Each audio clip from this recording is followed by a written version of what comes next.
Alhamdulillah, kita bersyukur kehadrat Allah Subhanahu wa taala. Pada malam yang berbahagia ini kita dikumpulkan dalam satu dewan bagi mengikuti satu majlis makan malam sempena memungut dana bagi pilihan raya umum yang ke-13 bagi PAS kawasan Kota Baru. Saya sekali lagi mewakili seluruh kepimpinan PAS kawasan Kota Baru mengucapkan selamat datang dan selamat menjamu selera kepada semua hadirin hadirat yang sudi bersama-sama dengan kami pada malam ini.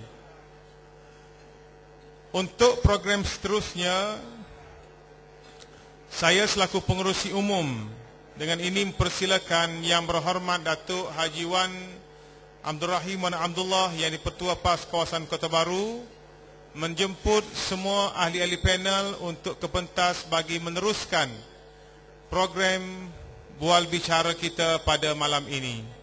Kepada semua tetamu Yang Berhormat Tuan Lim Guan Eng, Yang Berhormat Datuk Haji Husam Musa dan Yang Berhormat Datuk Saifuddin Nasution Ismail dijemput ke pentas. Satu tepukan kepada mereka.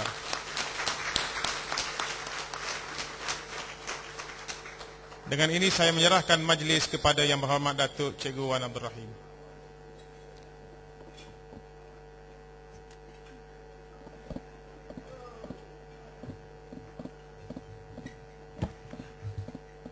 Assalamualaikum warahmatullahi wabarakatuh. Salam bahagia yang amat berhormat Saudara Lim Guan Eng, Ketua Menteri Pulau Pinang, Setiausaha Agong Parti Democratic Action Party Malaysia, Yang Berhormat Datuk Haji Husam Musa, Ahli Exco Kerajaan Negeri Kelantan, Naib Presiden Yang Berhormat Datuk Haji Nasution Ismail, Setiausaha Agong di Keadilan Rakyat, Ahli Parlimen Kawasan Macang, Yang Berhormat Datuk Haji Anwar Tan Abdullah, ahli-ahli yang berhormat amat berbahagia Datin Tuan Sabariah, Tuan Ishak Baru, tetamu yang dihormati, sahabat-sahabat yang datang dari jauh dan dekat, tuan-tuan, puan-puan yang dihormati sekalian. Pada malam ini kita menerima kunjungan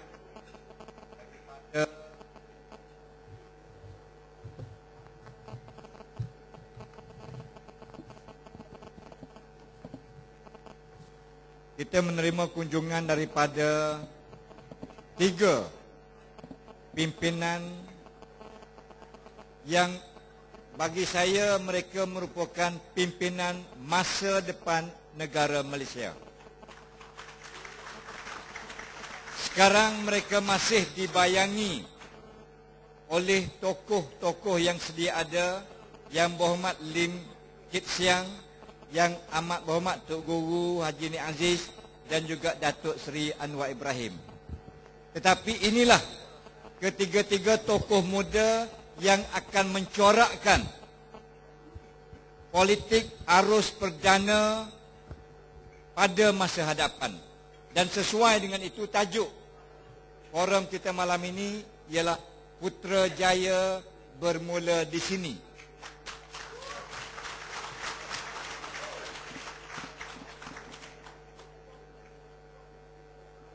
Tuan-tuan dan puan-puan, jangan terkejut sekiranya pada suatu masa nanti salah seorang daripada tetamu-tetamu kita akan menjadi Perdana Menteri Malaysia.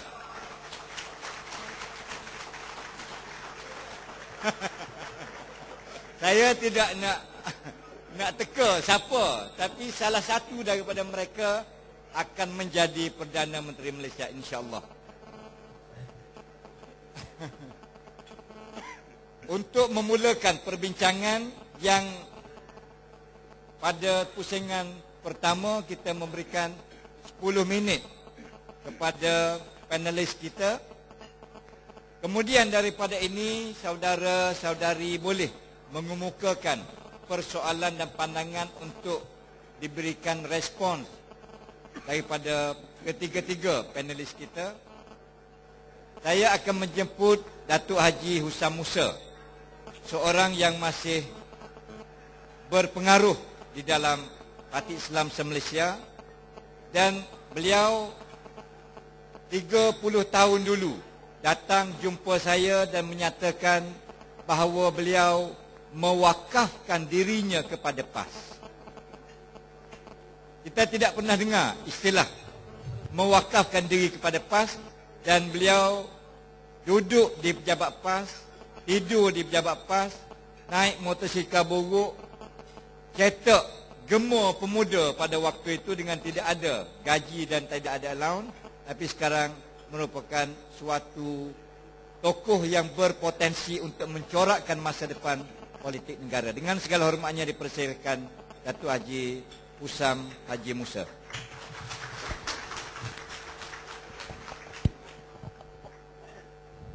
Assalamualaikum warahmatullahi dan selamat malam. Bismillahirrahmanirrahim. Alhamdulillah. Alhamdulillah hamdan katsiran tayyiban mubarakan fihi ala kulli hal. Wassalatu wassalamu ala al-Mustafa sayyidina wa habibina maulana Muhammad wa ala alihi wa ashabihi wa tabi'ihi ila yaumiddin. Allahumma aslih lana sya'nana kullah. Satu daripada mutiara doa yang ditinggalkan oleh pemimpin umat manusia, yaitu Nabi Muhammad sallallahu alaihi wasallam, yang berbunyi Allahumma aslih lana sya'nana kullah. Ya Allah, Engkau perbaikanlah keseluruhan urusan kami semua. Yang berbahagia, yang berhormat, yang dikasihi, yang berhormat Datuk Haji Wan Abdul Rahim, yang juga adalah Pertua PAS kawasan Kota Baru, yang menjadi tuan rumah pada malam ini, bersekali dengan anak buahnya Datuk Haji Taqiyuddin, yang juga adalah penolong Setiausaha Agung PAS Pusat, yang berhormat Datuk Haji Anwar Tan, dan semua lapisan pimpinan. Yang diraikan tetamu kita dari Pulau Pinang, yaitu Saudara Lim Guan In, Ahli Parlimen Macang yang juga adalah Setiausaha Agung Parti Rakan, yaitu PKR, Saudara Saifuddin. Yang diraikan yang berhormat, yang berbahagia Datin Bentara Setia Tuan Hajah Sabariah, semua tetamu-tetamu yang hadir dan tuan-tuan puan-puan semua. Kota Baru nampaknya telah lancarkan satu inovasi dalam inisiatif kita untuk cuba membawa perubahan politik negara kita, dan kunci kata bagi perubahan politik negara kita ialah menuju Putrajaya. Selagi mana kita tidak mengubah teraju Putrajaya, perubahan politik negara kita terbantut. Di peringkat negeri-negeri, kuasa adalah sangat terhad, dan kita telah hampir melakukan pembaharuan dan perubahan yang agak maksimum di peringkat negeri-negeri. Tetapi kita berhadapan dengan berbagai-bagai halangan. Kalau dalam konteks Kelantan, masalah bekalan air telah dibebankan kepada kerajaan negeri. Padahal di negeri-negeri yang diperintah oleh Barisan Nasional, air adalah tanggungjawab sosial kerajaan pusat. Bermakna kita berjalan timpang, dan ruang lingkup perubahan adalah terbatas. Kerana itu, nak tak nak, Putrajaya adalah kunci kata bagi perubahan yang bersifat nasional. Walau bagaimanapun, saya mungkin nak melengkapkan cogan kata PAS Kota Baru, yaitu Putrajaya bermula di sini, boleh juga dilengkap dengan Putrajaya bermula di sana, yaitu kepincangan-kepincangan yang berlaku di Putrajaya mendorong rakyat jelata mengimpikan sebuah perubahan. Pada pendapat saya, daripada denyut nadi rakyat jelata yang kita temui sepanjang masa, bahkan melalui feedback Facebook, Twitter dan juga blog dan aliran perdana, umumnya perubahan yang akan berlaku diimpikan oleh rakyat, digerakkan oleh rakyat. Pada masa yang sama ada pemimpin yang cuba menghalang gelombang ini, seperti penubuhan Jati, penubuhan Perkasa, penubuhan berbagai NGO yang lain, dan adanya ahli-ahli parlimen yang lompat. Tetapi nampaknya pemimpin ini ditegur oleh mainstream. Mereka bukan boleh mengubah gelombang yang berlaku, malah mereka disisihkan oleh mainstream itu sendiri. Dalam konteks kita pada waktu ini, nampaknya mainstream adalah bulat. Mereka mahukan perubahan kerana kepincangan-kepincangan yang sangat jelas dan tersasar daripada polisi-polisi yang dianggap boleh membawa keharmonian dalam masyarakat kita. Antaranya ialah penggunaan polarisasi kaum, yang pada pendapat saya adalah ancaman paling besar bagi politik negara kita pada hari ini dan akan datang. Kenapa saya berkatakan demikian? Kerana Nabi SAW memusuhi polarisasi kaum. Man qatala asabiyah laysa minna, man mata ala asabiyah laysa minna. Jadi penegasan Nabi SAW bahawa perjuangan perkauman sempit yang menggunakan sentimen kaum dengan tujuan-tujuan politik adu domba adalah satu perkara besar yang ditolak oleh Islam. Jika ini ditolak oleh Islam, mestilah ada sebab dan ada penyakitnya. Dan saya tertarik dengan analogi Tengku Razali 2 hari yang lepas, bahawa selama ini 52 tahun semua penyakit rakyat Malaysia diubat oleh seorang doktor, dan dengan hanya satu ubat sepanjang 52 tahun. Dan ternyata sekarang ubat tersebut tidak lagi berkesan. Semakin ditelan ubat ini, masyarakat negara kita mengalami penyakit yang kian parah. Oleh kerana itu, Tengku Razali mencadangkan ditukar obat dan ditukar doktor. Dan dalam konteks ini, alhamdulillah, Pakatan Rakyat membekalkan doktor-doktor yang nampaknya adalah terlatih dan diyakini. Macam saudara Lim Kuan Eng. Tadi dia berpeluk dengan saudara Kamal, kerana dia teman satu bilik tahanan ISC. Saudara Kamal keluar lebih awal, 12 bulan keluar, kerana dia perangai baik. Saudara Lim Kuan Eng duduk 18 bulan. Apa maknanya? Maknanya pemimpin seperti ini telah mengalami proses ujian, penderitaan, keperitan, dan dengan sendirinya mereka telah teruji dan rapat dengan kehidupan sebenar masyarakat. Bandingkan dengan Najib Tun Razak yang lahir dalam dulang emas, yang digelar sebagai anak bangsawan. Kerana itu bila dia berbelanja untuk majlis pertunangan anaknya 500,000 ataupun untuk hari jadinya 50,000, itu tidak ada apa-apa bagi beliau. Kerana dia dari kecil lagi dibesarkan sebagai anak manja kaum bangsawan. Tetapi bagi kita yang hidup bersama dengan rakyat jelata, kita memahami keperitan hidup rakyat. Sama dengan Datuk Seri Anwar Ibrahim. Saya sebenarnya bila Datuk Seri Anwar Ibrahim telah diuji sedemikian rupa, ia melayakkan beliau untuk memimpin kita semua. Kerana dengan ujian itu, dan beliau boleh tabah dan sabar, itu bukti paling unggul bahawa pemimpin tersebut adalah tested leader. Dalam konteks masyarakat Islam, umpamanya Muhammad Al-Fatih. Muhammad Al-Fatih yang membuka Konstantinopol. Beliau dididik oleh ayahnya sejak kecil, diasingkan daripada istana. Duduk dengan guru yang diberi kuasa penuh. Dan guru ini hampir saban hari merotan beliau. Sehingga Muhammad Al-Fatih komplain kepada bapanya, dengan tidak ada sebab guru saya telah merotan saya. Tetapi bila beliau telah menjadi sultan, baru gurunya memberikan rasional mengapa rotan itu dilakukan ke atas beliau yang tidak bersalah. ialah kerana untuk melatih beliau merasai penderitaan orang yang dizalimi. Supaya kamu bila ada kuasa, jangan berlaku zalim. Kita semua pemimpin PAS Pakatan Rakyat DEP, alhamdulillah, pemimpin yang telah diuji. Pemimpin PAS selama berjuang dalam PAS, kita telah didera. Bahkan bila dah jadi kerajaan pun kita didera. Kita didera. Dan mula-mula kita jadi kerajaan, Cikgu Rahim setiausaha politik, bajet kerajaan begitu rendah, hasil kerajaan begitu kecil, kita potong gaji kita sendiri. Kita potong gaji kita sendiri atas konsep sharing, atas konsep caring.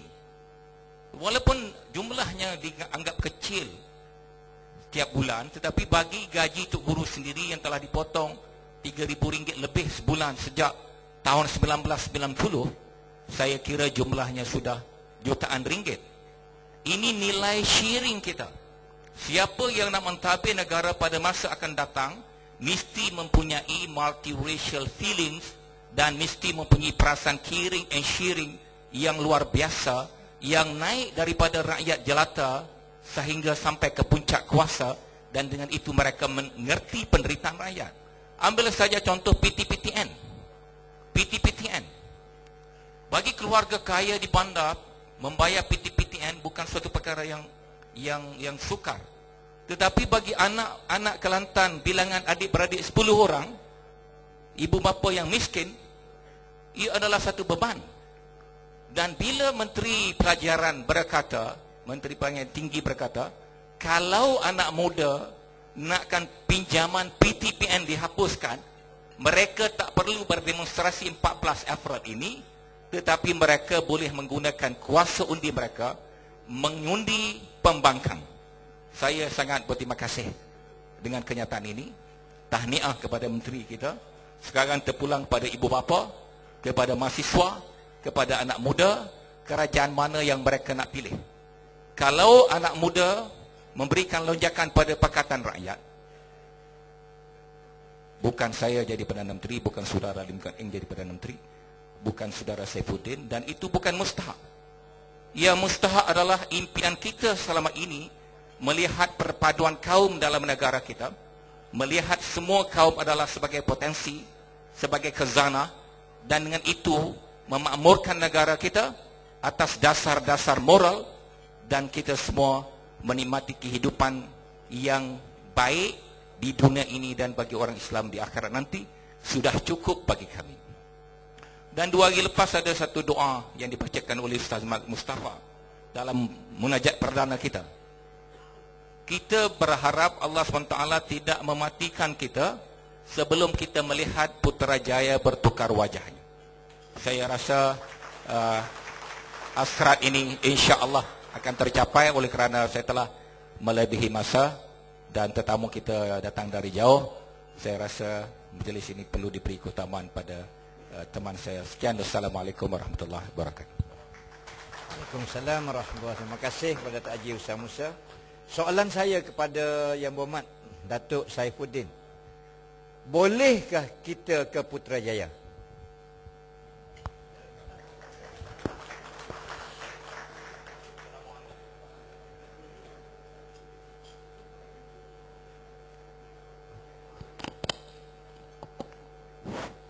Assalamualaikum warahmatullahi wabarakatuh dan selamat petang pengurus majlis, Cikgu Wan Rahim, rakan-rakan ahli panel, yang berbahagia Datin Tuan Sabariah, anggota Exco, pimpinan PAS Kota Baru, sidang hadirin yang dimuliakan. Cikgu Wan Rahim bertanyakan saya tentang bolehkah Pakatan Rakyat mengambil alih Putrajaya. Sebagai seorang aktivis politik, saya seorang yang optimis dan saya seorang yang realis. Saya ada 3 hujah untuk menyokong keyakinan saya. Pertama, pilihan raya akan datang, akan menyaksikan pertandingan di antara Barisan Nasional dan Pakatan Rakyat, yang Pakatan Rakyat itu pada 19 Disember 2009 telah mengikat satu kesatuan hati untuk berdiri di atas satu asas kerjasama yang sangat jelas dan kuat, iaitu pertama, ketiga-tiga parti bersetuju dalam hal yang telah disepakati yang membentuk asas negara ini: kedudukan Islam sebagai agama persekutuan, kedudukan institusi Raja-Raja Melayu, bahasa Melayu sebagai bahasa kebangsaan dan menghormati penggunaan bahasa ibunda yang lain, dan menghormati hak bumi putra dan etnik kaum lain. Itu sudah pun kita tanda tangani melalui tiga pimpinan utama parti, Datuk Haji Abdul Hadi Awang, Datuk Seri Anwar dan juga Lim Kit Siang. Saya masih ingat komen Tengku Razali saat kita memeteraikan kerjasama yang mengikat hati kita atas nama Ikatan Pakatan Rakyat. Kata Tengku Razali, perkara yang dia gagal lakukan dahulu, hari ini tiga parti Pakatan Rakyat dapat melaksanakannya dengan terus terang. Alasan saya yang kedua ialah pilihan raya yang akan datang berbeza pilihan raya 2008, 2004 dan 99. Yang kita cuma boleh tunjukkan kepada rakyat Malaysia satu model sahaja, iaitu Kerajaan Kelantan. Pilihan raya akan datang, kita boleh tunjukkan satu model yang lebih baik, tawaran kerajaan yang lebih baik, dari sudut pengurusan kewangannya, dari sudut bersihnya, kepimpinan, dari sudut kejayaan menguruskan hasil negeri, dari sudut mengadakan dasar kerajaan yang lebih pro kepada kebajikan rakyat. Model itu dapat kita tunjukkan bukan saja dari Kelantan, tetapi Kedah, Pulau Pinang dan Selangor. Bahawa ada satu lagi pilihan kepada rakyat Malaysia. Pilihan itu pilihan yang betul-betul mereka boleh tengok di hadapan mata mereka sekarang. Satu sistem yang workable, bukan satu impian, bukan satu fata morgana.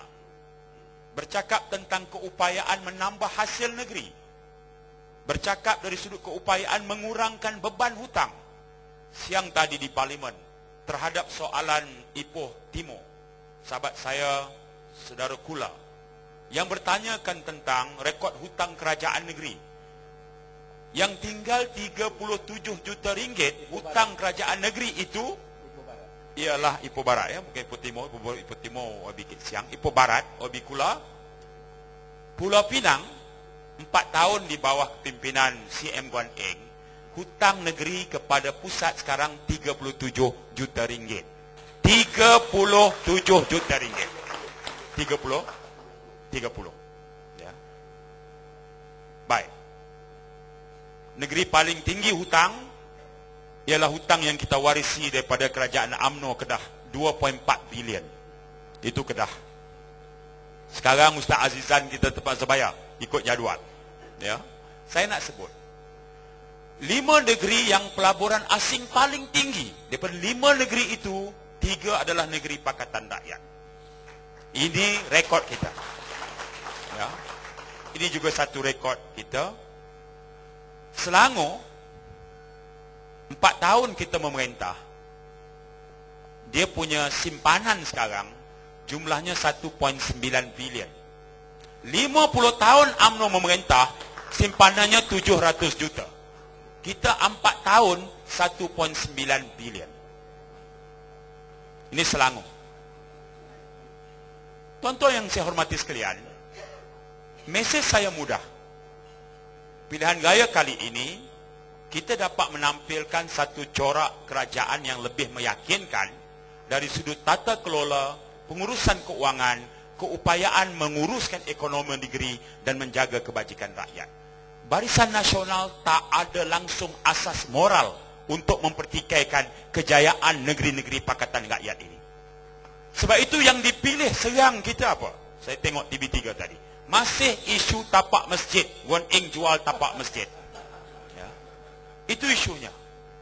Terhadap satu kawasan pembangunan tanah yang nak dibangunkan, kawasan perumahan atau mixed development, sudah tentu ada prasyarat kelulusan plan. Ada tapak masjid, balai bomba, masjid, pasar, stesen bas, pusat rekreasi, sekolah, rumah ibadat yang lain. Itu dia. Mesti ada. Tapi kalau satu tapak yang nak dibangun oleh satu pemaju, kemudian berpindah tangan kepada pemaju lain, pemaju baru tak semestinya bersetuju dengan plan pemaju asal. Kalau plan pemaju asal masjid di sudut sana, pemaju baru kata masjid aku nak letak di tengah. UMNO pick up, no, dulu tapak masjid di sana, sekarang dah di sini. Tapak di sana, Wan Eng jual. Itu dia yang dia punya fitnah. Ini disajikan pula berita itu oleh media yang sangat chauvinistik. Ya. Sebab itu masih tak habis-habis lagi TV3 mainkan itu. Apakah kita akan terkalih daripada isu-isu itu? Jawapannya tidak. Pilihan raya sudah terlalu dekat.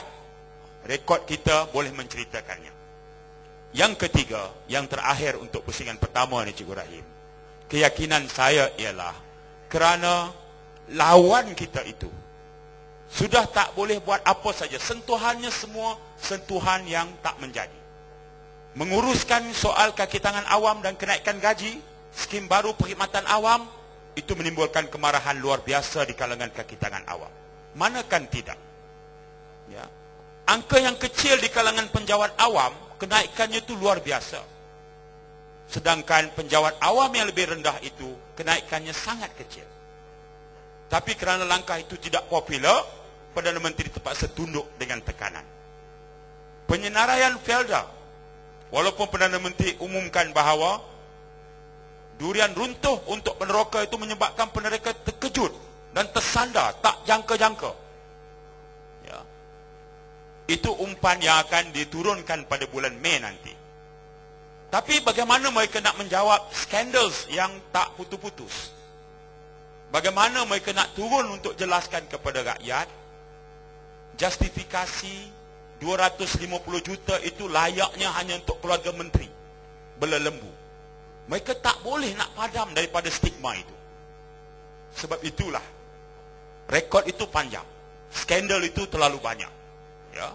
Parlimen kali ini akan berakhir 17 hari bulan 4. Yang paling penting di sana ialah besok hari usul jawatan kuasa parlimen mengenai reformasi pilihan raya.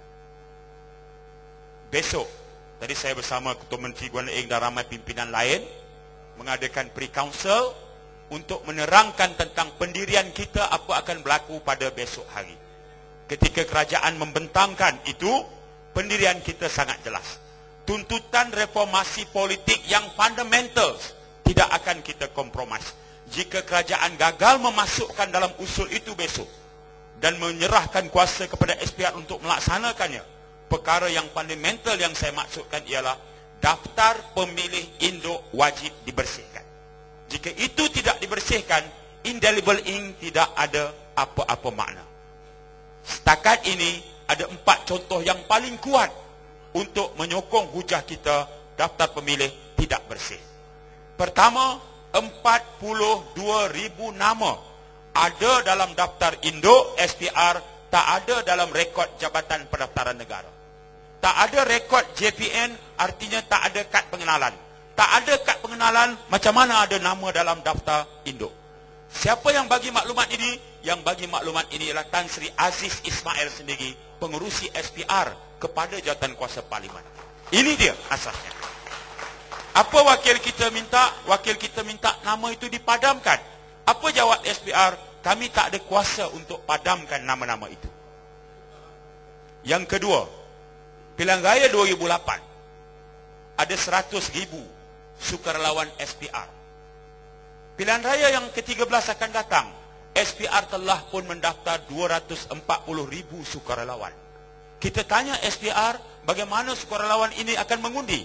SPR kata mereka akan mengundi secara pos.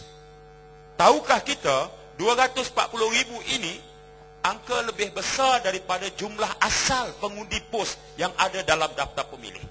Jumlah undi tentera dan jumlah undi polis jauh lebih kecil berbanding sukarelawan SPR 240,000. Tuntutan reformasi pilihan raya ialah kita tak mahu undi pos. Yang kita nak ialah undi awal.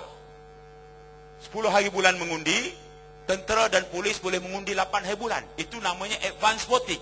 Itu yang kita tuntut. Alih-alih SPR tambah 240,000 sebagai pengundi pos. Niat SPR terang-terang untuk menipu. Hadirin dihormati sekalian, Cikgu Rahim tanyakan apakah saya optimis untuk menang. Itu tidak menggugah pendirian saya. Asas yang kuat, kerjasama yang mantap, common policy yang sudah mengikat kita, dan kita tak ada basa-basi bab itu, rekod pemerintahan kerajaan negeri yang kuat.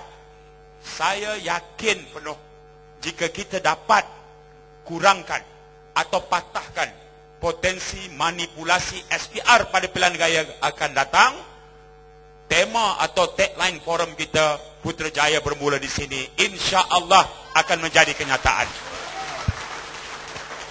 Terima kasih.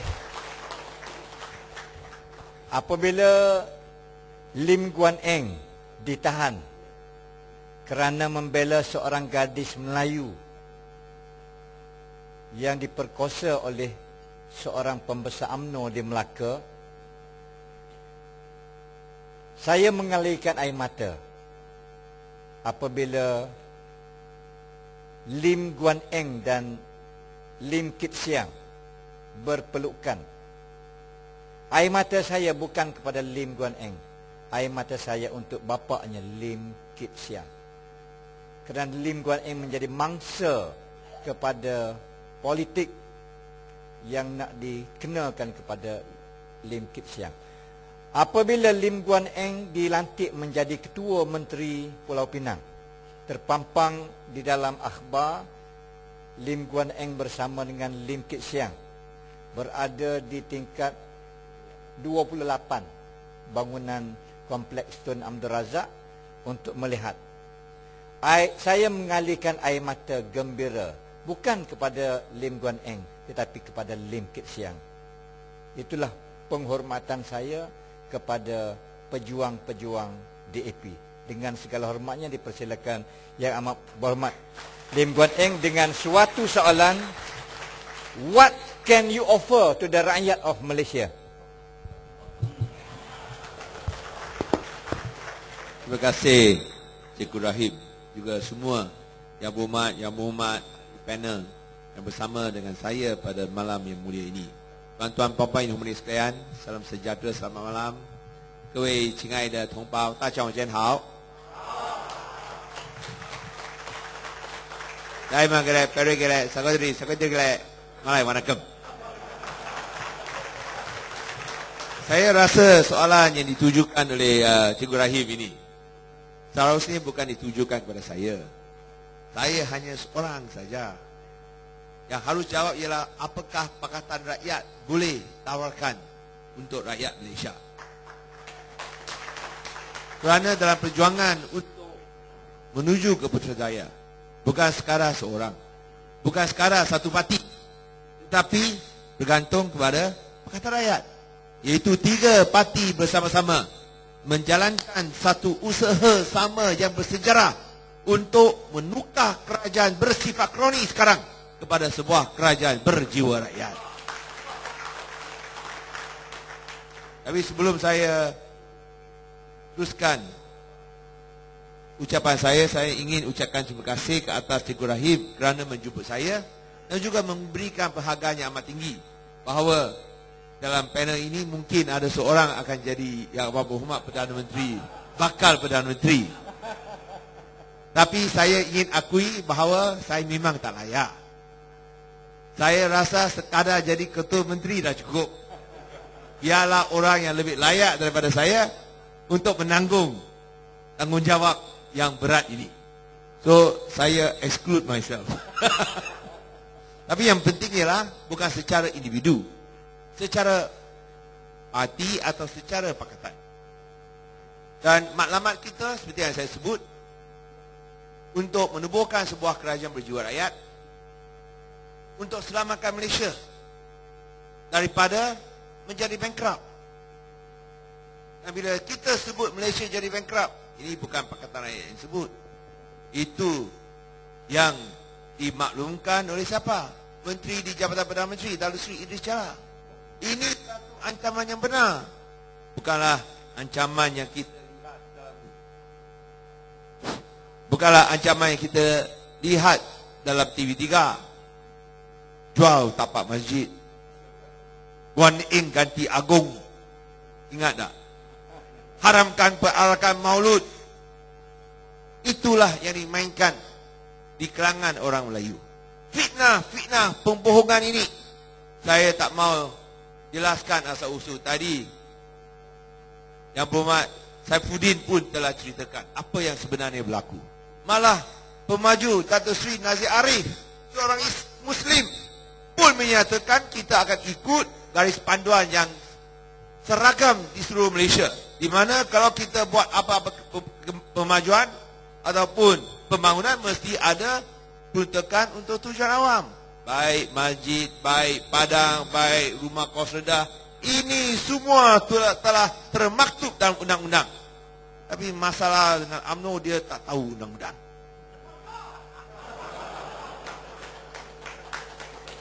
Dia tahu mengapa dia tak tahu undang-undang? Kerana otaknya semua haram punya. Bila otak dia haram, dia anggap yang halal itu pun haram. Itu masalah dengan UMNO. Tapi bila saya cakap macam itu, dia pula lagi marah, lagi buat itu kritikan. Dan di sini kita mesti tahu bahawa permainan yang akan dibuat oleh UMNO Barisan Nasional di kalangan orang Melayu lain dengan apa yang dia mainkan di kalangan orang bukan Melayu. Di kalangan orang Melayu, dia akan teruskan main fitnah ini. Semua pun macam kes Peralakan Maulud, tiap-tiap tahun kita adakan. Tapi tiap-tiap tahun bila Maulid Rasul datang, dia akan cakap, wah, Pulau Pinang haramkan peralakan maulud. Orang Islam sana teranaya. Semua pun tiap-tiap tahun dia adakan. Tapi tahun ini dia tak berani buatlah. Kerana saya sudah menang saman di mahkamah, saman sama utusan Malaysia, kena bayar RM250,000. Ini sebab tahun ini dia tak berani buat. Dan kerana dia akan terus canangkan sini, akan layangkan sana, saya kena saman sama utusan Malaysia dan pemimpin UMNO sekali lagi. Kalau tidak, dia akan cakap, oh, kita jual tapak masjid pula. So ini kita akan buat, kita akan saman dekat mahkamah. Tapi yang penting ialah kita jangan terpisung dengan fitnah-fitnah UMNO BN. Di kalangan Melayu dia akan cakap PAS diperalakan DAP. Oh, DAP memang gunakan PAS untuk ancam, untuk tekan, untuk rampas hak orang Melayu. Tapi di kalangan Cina pula, oi, ini MCA, bukan main anti-Islam, bukan main gertak orang Cina, orang India. Sokong DAP bermakna sokong sama PAS. Sokong DAP diperalatkan oleh PAS. Habislah kita. Macam dekat Sarawak, dia buat satu papan tanda ingat Lampiran Raya Negeri Sarawak, bahawa kalau DAP atau PR menang, tak boleh makan itu kampuang. Itu kampuang adalah satu jenis mi yang dicampur dengan daging khinzir. So itu Bang Mat lah. Bila dia pergi sana, dia tengok ini punya iklan, dia geling kepala. Dia beritahu orang Sarawak, ini BN sudah hilang modal. Cakap kalau PR menang tak boleh makan babi. Saya nak beritahu orang Sarawak, kalau tak percaya, datang ke Hantan, tengok orang Cina sini boleh makan babi dah. Bukan saja boleh makan babi, tapi pun boleh jual daging khinzir. So inilah permainan politik mereka di mana dia akan gunakan isu-isu ini untuk pecah belahkan sama kita. Tujuannya kekang kuasa. Tujuannya terus rasuah. Dan bila kita tawarkan seperti yang ditanya tadi, tawarkan dasar-dasar yang memberi manfaat kepada rakyat, dia pula cakap, oh ini akan jadi Malaysia bankrupt. Mana ada satu negara di dunia kerana jalankan dasar berkebajikan menyebabkan negara itu bankrupt? Ada tak? Adakah zaman Firaun kerana Firaun jalankan program-program berkebajikan bantu sama rakyat, Firaun tumbang dan jatuh? Ada tak? Mengapa Firaun tumbang dan jatuh? Kerana dia rasuah. UMNO tak tahu.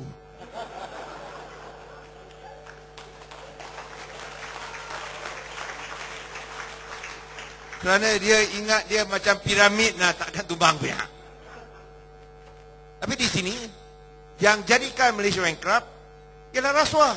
Tidak lain tidak bukan kemungkaran, rasuah dan penyalahgunaan kuasa.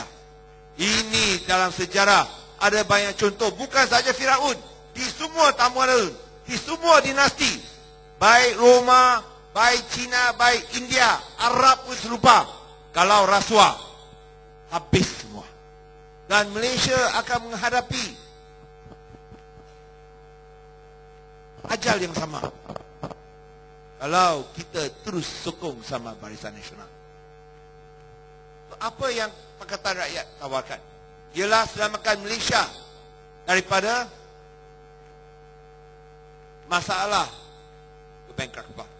Yang kedua, memberikan faedah kepada rakyat. Kita telah nyatakan kalau kita berjaya menjadi kerajaan, banyak faedah akan diberikan. Baik dari segi program kifalah yang akan dilanjutkan di seluruh Malaysia, di mana untuk semua warga emas yang lebih 60 tahun, kita akan bagi setiap tahun RM1,000. Ini saya kena tegaskan, setiap tahun. Bukan macam BN yang sekarang bagi yang RM500 itu 5 tahun sekali. Itu tak ikhlas. Hanya 5 tahun sekali bagi. Yang kita nak ialah tiap-tiap tahun. Betul tak? Adakah anda mahu sebuah kerajaan yang bagi wang tiap-tiap tahun atau sebuah kerajaan yang bagi 5 tahun sekali? Tanya Rosmah, dia cakap 5 tahun sekali lah. Tapi kalau kita bukan Rosmah, kita mahu tiap-tiap tahun. Dan kita cakap tentang untuk orang Kelantan, royalti minyak ini akan dipulangkan kepada rakyat Kelantan sebagai hak rakyat Kelantan. Sarawak, royalti minyak dinaikkan daripada 5% kepada 20%. Kita akan bina satu lebuh raya Pen Borneo. Di Malaysia, lebuh raya Utara Selatan, tol akan dihapuskan. Tapi bukan semua lebuh raya lah. Hanya lebuh raya yang dia untung besar. Mengapa kita sebut lebuh raya Utara Selatan? Kerana bila kita tanya dekat Parlimen, kos pembinaan RM6 bilion. Yang dia kutip setakat 31 Disember 2010, bukan 2011. 2010. Dia sudah kutip RM24.3 bilion. Sudah untung berapa? 18 bilion. Tak cukup tak? Nak kutip sampai 2038. Bukan saja kita kena, bukan saja anak-anak kena, cucu kita semua tak lepas. Saya rasa saya tak boleh tunggu sampai 2038 dah. Mungkin sudah tak ada lagi. Saya mahu lihat di mana saya tak perlu bayar tol bila gunakan lebuh raya Utara Selatan. Bukan saja saya rasa tuan-tuan puan-puan sekalian bersama. Betul tak? Kalau kita tak mau tunggu sampai 2038, kita mau 2013 tahun depan tak perlu bayar tol, kita boleh buat dengan ubah Barisan Nasional. Inilah yang kita tawarkan. Bagi banyak dah. Tapi yang penting ialah kita boleh jalankan program-program seperti ini tanpa menjadikan Malaysia bankrupt. Macam mana kita lakukan? Di sinilah rekod 4 negeri yang diperintah oleh Perikatan Rakyat akan menjadi rekod, akan menjadi satu bukti tentang kemampuan untuk mentadbir sebuah kerajaan dengan baik, lagi baik daripada Barisan Nasional. Tengok negeri-negeri di bawah PR, sungguh pun wang tak ada daripada kerajaan pusat. Kita ada bankrupt tak? Yang miskin macam Kelantan pun tak bankrupt. Yang bankrupt saya rasa yang dulu mungkin faham. You tengok dia punya hutang naik berlambung tinggi. Itu sebab dia nak Lainas,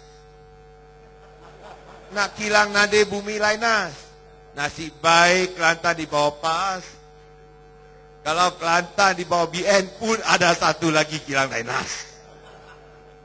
Ini kerana semua Lainas. Ini kos pembinaan 2.3 bilion. Dia cakap boleh menjana pulangan sebanyak 8 bilion ringgit. Ini wang semua. Wang haram punya. Mengapa wang haram? Kerana ia akan jejaskan kesihatan kita. Dia ada sisa radioaktif. Ini nada bumi. Dia angkat dari mana? Angkat dari Australia. Tapi Australia tak boleh buat dengan kilang Australia. Dia kena angkut beribu-ribu batu pergi ke Kuantan untuk proses. Lepas itu Australia cakap sisa-sisa tak boleh angkat pulang ke Australia pula.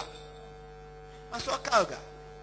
Kita angkat dari Australia, Australia cakap tak boleh buat kilang, tak boleh proses sana, pergi ke Malaysia untuk proses. Mengapa Australia tak benarkan?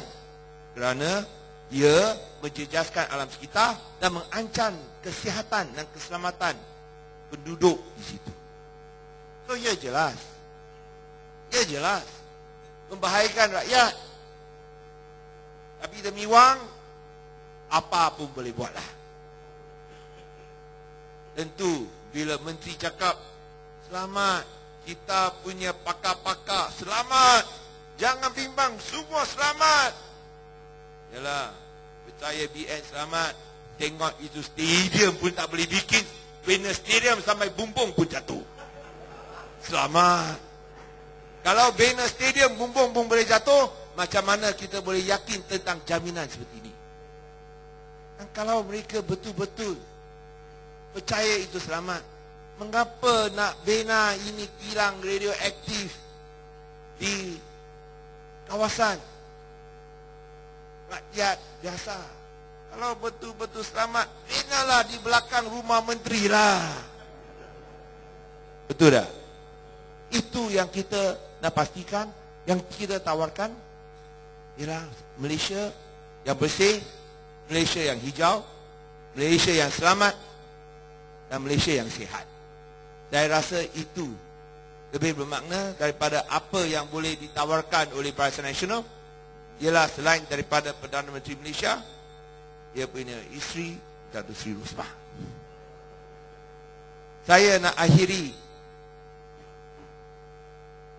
presentasi saya dengan tajuk utama yang dipilih oleh Cikgu Rahim, iaitu Putrajaya bermula di sini. Betul. Tapi Putrajaya mesti berakhir di Malaysia Timur.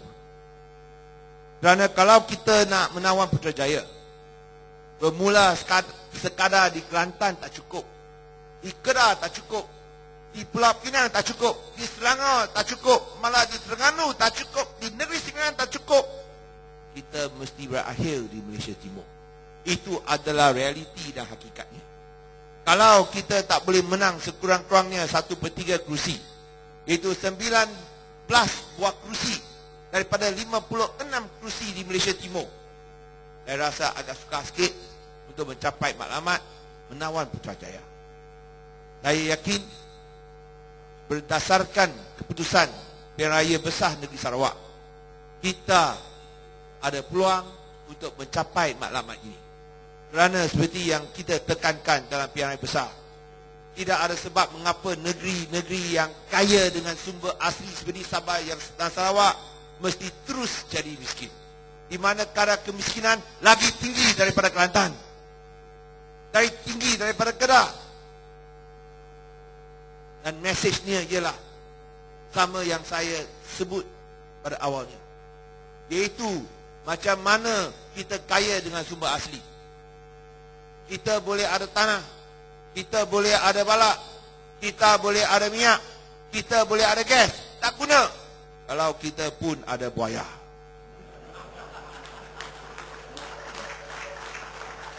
Ini buaya bukan buaya 4 kaki tau. Ini buaya 2 kaki punya. Kalau buaya 4 kaki senang kasih tembak mati. Buaya 2 kaki itu yang jahanam kita semua. Yang kita janjikan, yang sama kita sudah buat di negeri Pakatan Rakyat, ialah kita akan hapuskan buaya 2 kaki, tangkap satu demi satu hingga mereka pupus sama sekali. Dan itulah yang memberikan keyakinan kepada saya, iaitu rakyat Sabah dan Sarawak pun serupa. Mereka mau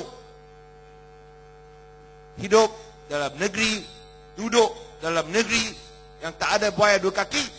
Yang penting sekali, sebuah kerajaan berjiwa rakyat yang martabatkan rakyat, iaitu Pakatan Rakyat.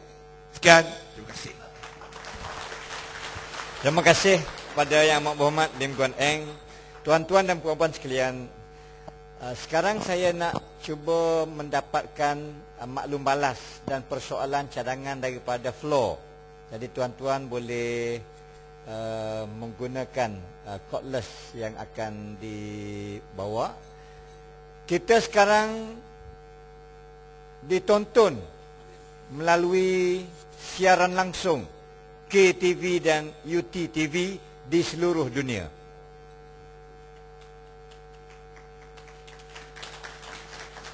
Siaran langsung ini bermula sejak daripada awal sehinggalah kepada akhir program ini, dan majlis kita pada malam ini adalah hasil daripada usaha jawatankuasa jamuan makan PAS kawasan Kota Baru yang dipimpin oleh Yang Berhormat Datuk Haji Taqiyuddin bin Haji Hassan. Satu tepukan gemuruh pada Datuk Haji Taqiyuddin. Dipersilakan sekejap untuk menzahirkan diri atas pentas.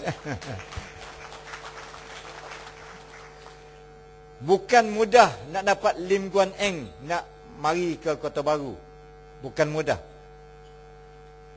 Saya mengucapkan banyak-banyak terima kasih di atas kerjasama yang diberikan, dan PAS Kota Baru memang terhutang budi dengan Yang Amat Berhormat Lim Guan Eng sejak daripada pilihan raya umum 2004, menjelang pilihan raya umum 2004, apabila beliau tidak dibenarkan bertanding tapi hadir untuk memberikan ucapan bersama-sama dengan Yang Amat Berhormat Tok Guru di Jalan Hamzah pada waktu itu. Dan ini merupakan kunjungan beliau setelah 6 bulan saya berulang ke pejabat beliau. 6 bulan baru dapat tarikh ni.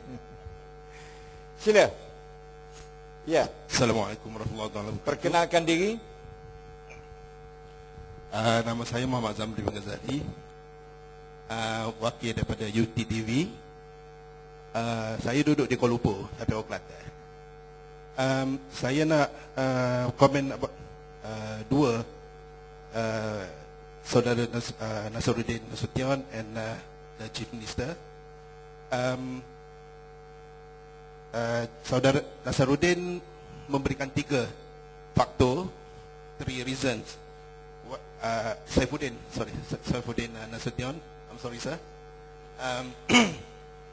yang also supported by the Chief Minister, disokong oleh Ketua Menteri. Cuma saya nak minta pandangan dan juga reaksi daripada para panel, how to translate, because earlier masa petang tadi kita telah interview Chief Minister dan dia telah berkongsi pengalaman bagaimana DAP, satu parti yang kecil, berjaya menawan Sarawak 12 kerusi. So how kita nak translate the formula, bagaimana kita boleh berkongsi formula apa yang telah dilakukan oleh DAP sebagai satu parti yang kecil. Sebab kalau kita berbanding di negeri Sarawak, UMNO selama 52 tahun berusaha tapi masih gagal untuk menembusi. Sarawak memang tidak UMNO, maksudnya tidak gagal, tapi DAP satu parti yang kecil berjaya menembusi. So reaksi daripada para panel, how we can translate this into reality, i.e. we go into Putrajaya. Thank you. Assalamualaikum. Terima kasih kepada Peguam Saudara Zamri. Second question please. Ya, sila. Ini anak muda ni, harapan bangsa dan negara. Assalamualaikum warahmatullahi wabarakatuh dan selamat sejahtera. Saya Wan Ahmad Fatihi, merupakan graduan universiti. Saya ada 3 soalan. Soalan yang pertama mengenai tawaran daripada Kerajaan Kelantan, PAS Kelantan baru-baru ini ada memaklumkan bahawa kerajaan akan membina stadium. Jadi sampai sekarang kita belum dengar lagi apakah sinambungan daripada tawaran tersebut.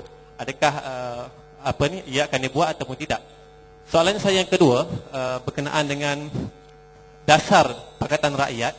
Sekiranya Pakatan Rakyat berjaya memerintah negara Malaysia, adakah pengambilan penjawat awam akan dikecilkan ataupun akan diluaskan mengikut jumlah yang diperlukan?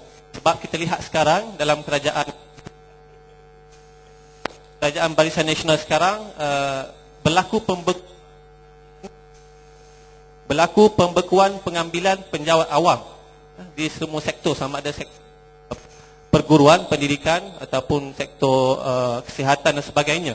Jadi dari sudut Pakatan Rakyat, sekiranya memerintah Malaysia, adakah penjawat awam ini akan diambil mengikut keperluan yang ada ataupun akan dikecilkan seperti mana yang kita lihat UMNO Barisan Nasional buat pada hari ini?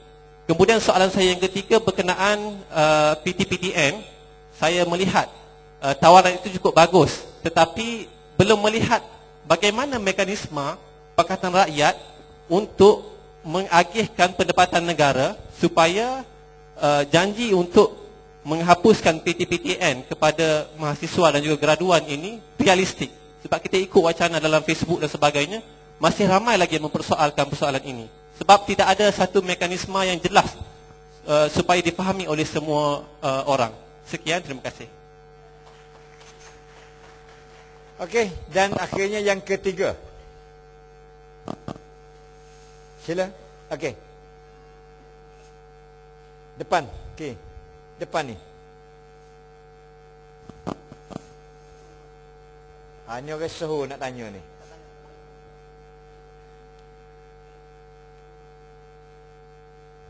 Cuba perkenalkan diri dan sedikit latar belakang.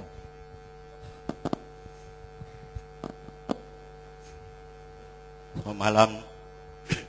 Salam sejahtera semua. Nama saya Lau Chin Chua, bekas Setiausaha Pakatan Negeri Kelantan.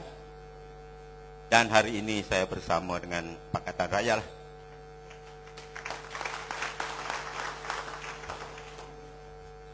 Memang dalam keadaan biasa, situasi yang sedang berlaku di negara kita hari ini, memang tajuk itu Putrajaya bermula di sini boleh kita capai. Tetapi satu perkara yang harus kita ingat, Kerajaan UMNO Barisan Nasional akan melakukan apa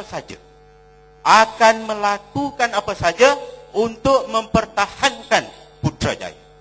Sehingga Perdana Menteri pernah kata, sehingga ketitisan darah terakhir. Jadi saya nak tahu, apakah persiapan dan ketetapan bersama kalangan parti-parti Pakatan Rakyat untuk memastikan sesuatu perkara luar biasa akan dilakukan oleh UMNO Barisan Nasional untuk mempertahankan Putrajaya walaupun di luar batas undang-undang dan perlembagaan. Contohnya, dia akan mewujudkan keadaan huru-hara di negara kita sehingga dia akan mempertahankan pentadbiran itu seperti mana yang berlaku di Filipina masa pemerintahan Marcos dulu. Sekian, terima kasih. Terima kasih. Saya persilakan Yang Amat Berhormat Saudara Lim Guan Eng untuk how to translate the Sarawak victory to the nation. Saya rasa apa yang kita lakukan di Sarawak ialah yang pertama, kita mesti menawarkan bisa atau racun yang ditaburkan oleh BN. Khususnya kerana di Sarawak memang mereka gunakan PAS sebagai senjata untuk serang sama itu kata rakyat, dan juga menggambarkan PAS akan mengancam kehidupan rakyat di sana, khususnya di kawasan-kawasan bandar di mana kebanyakan ialah orang bukan Melayu dan orang bukan Islam.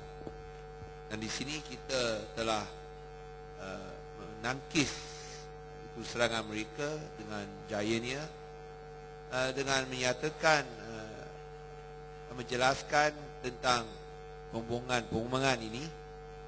Tapi akhirnya mungkin kalau kita boleh sebut dalam seayat, bila kita tanya sama rakyat, khususnya di kalangan bukan Melayu, itu soalan ini yang saya pun telah sebut dalam perbahasan saya dengan Tuan Soilik, iaitu Presiden MCA. Itu adakah PAS ada pernah bunuh seorang Cina kah?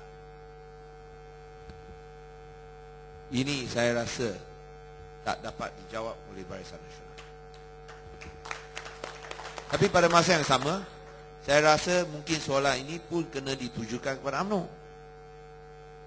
Dan apabila DAP menjalankan usaha untuk menunjukkan bahawa kita memang adalah sebuah parti berbilang kaum dan telah menarik beberapa ahli orang-orang Melayu untuk masuk parti DAP, saya rasa yang rasa terancam bukanlah PAS, bukanlah PKR, tapi adalah UMNO. Mengapa UMNO? Bilangan kita, orang Melayu kita jauh lebih kecil daripada PAS atau PKR dan tak boleh standing dengan UMNO. Tapi mengapa UMNO rasa terancam sangat? Kerana selama ini senjata utama mereka ialah menggunakan DAP sebagai alat untuk takutkan orang Melayu bahawa DAP adalah sebuah parti anti Melayu. Dan mereka telah berjaya lakukannya dengan kongkongan, dengan kuasa media selama 50 tahun dan telah berjaya untuk cuci minda segolongan orang Melayu. So apabila kita berjaya untuk menarik pada awalnya orang Melayu untuk serti DAP, UMNO terancam. Kerana kalau DAP boleh menarik lebih ramai orang Melayu, mengurangkan persepsi anti Melayu di kalangan orang Melayu, senjata utama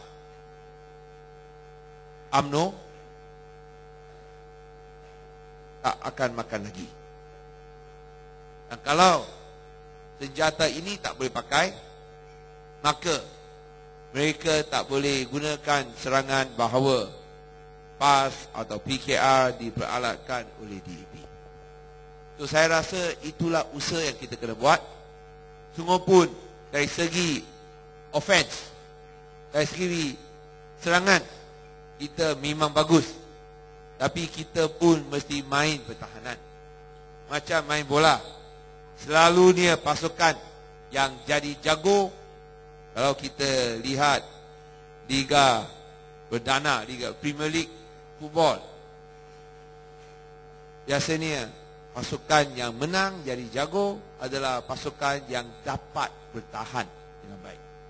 So, saya rasa serang penting, tapi bertahan mungkin lebih penting. Dan itulah yang mungkin kita kena simak dan kaji, macam mana kita boleh patahkan serangan utama UMNO, MCA, MIC, gerakan TVB, SUP di Sarawak dan juga di Sabah. Serangan, saya rasa semua orang tahu BN itu jahat. Orang UMNO pun sendiri akui ada jahat jugalah. Kalau tak jahat, mana lembu boleh ternak dekat kondo? Kita tahu dekat Pulau Pinang, bila kita bagi peruntukan kepada sekolah, dia ada tinggal baki. RM10,000 ada baki. Dia pun ada tulis surat, bolehkah kita gunakan wang ini untuk perbaiki tandas? Dia tak berani gunakan dengan sendirinya.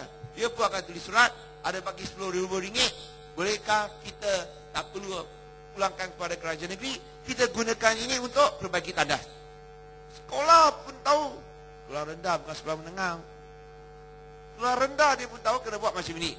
Takkan keluarga Syarizat yang pendidikan sangat tinggi daripada luar negeri tak tahu dia kena minta kebenaran daripada kerajaan persekutuan. Kalau tak mau ternak lembu, nak beli kondominium. So saya rasa di sini semua orang tahu dia yang jahat. Tapi kita mesti berikan mereka satu jalan keluar, bahawa mereka sekarang mungkin cenderung untuk pilih BN kerana tak ada pilihan lain. Kita mesti berikan keyakinan ada pilihan yang lebih baik. Ada pilihan yang memberikan harapan kepada anak-anak mereka. So, saya rasa itu yang harus dibuat. Saya rasa tentang itu perai awam saya serah kepada rakan-rakan saya. Dan juga mungkin saya nak jawab tentang macam mana kita dapat menghadapi kemungkinan bahawa BN akan buat apa sekalipun untuk pastikan mereka kekal kuasa. Sungguh pun kalau kalah dalam peti undi, mereka mungkin akan gunakan segala-galanya untuk terus kekal kuasa. Apa kita boleh buat? Saya rasa sekarang zaman telah berubah. Kalau kita lihat dekat Tahrir Square, dekat Kahirah, kalau kita lihat pergelutan atau apa yang berlaku di Timur Tengah, gunakan peluru sekarang tak boleh makan lagi. Kalau di negara-negara diktator sama seperti di Timur Tengah, di mana mereka gunakan senjata dengan sesuka hati pun tak boleh jalan, takkan ini boleh jalan di Indonesia? Kerana sekarang dengan media sosial, dengan Twitter, dengan Facebook, sekiranya mereka gunakan kuasa-kuasa demikian, saya rasa kuasa-kuasa tersebut sendiri pun akan tumbang dan runtuh sama sekali. So saya rasa ini tidak mungkin berlaku. Dan kalau kita menang dalam peti undi, tidak ada pilihan kerana jelas dinyatakan dalam perlembagaan, tidak ada pilihan. Datuk Seri Anwar akan jadi Perdana Menteri Malaysia. Terima kasih.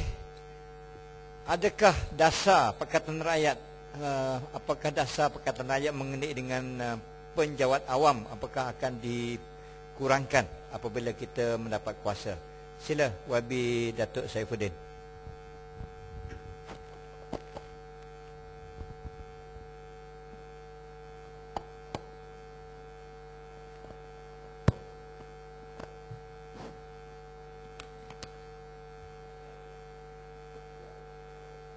Halo, ada. pengerusi majlis, rakan-rakan ahli panel, terhadap soalan apakah dasar Pakatan Rakyat menyentuh tentang penjawat awam. Okay. Apa konsensus kita? Konsensus kita ialah, pertama, kita akui terdapat workforce dalam negara kita itu jumlahnya mencecah 12 juta orang. Rakyat negara kita 28 juta, workforce maknanya orang yang boleh bekerja ialah 12 juta. Daripada jumlah itu, yang menjadi penjawat awam ialah dalam lingkungan 1.1 atau 1.2 juta. And the big chunk of it comes from teaching profession. There are 400,000 of teachers in Malaysia. Ya, 400,000. Tentera 250,000. 3 perkhidmatan. Polis 100,000. Jadi kita total yang tu saja dia dah jadi 750,000 daripada 1.1 juta penjawat awam. Angka 1.1 juta ini mengesahkan bahawa kerajaan adalah majikan yang terbesar sekali. Baik, kerajaan adalah majikan yang terbesar. Apakah kita akan downsize angka ini? Jawapannya tidak. Guru terus jadi cikgu lah. Terus jadi cikgu. Misi, jururawat, terus kerja jururawat. Pegawai pertanian, terus kerja pegawai pertanian. Dan kalau bertukar kerajaan Putrajaya, lepas tu pekat buang habis. Tak kena. Ya, itu jaminan yang pertama.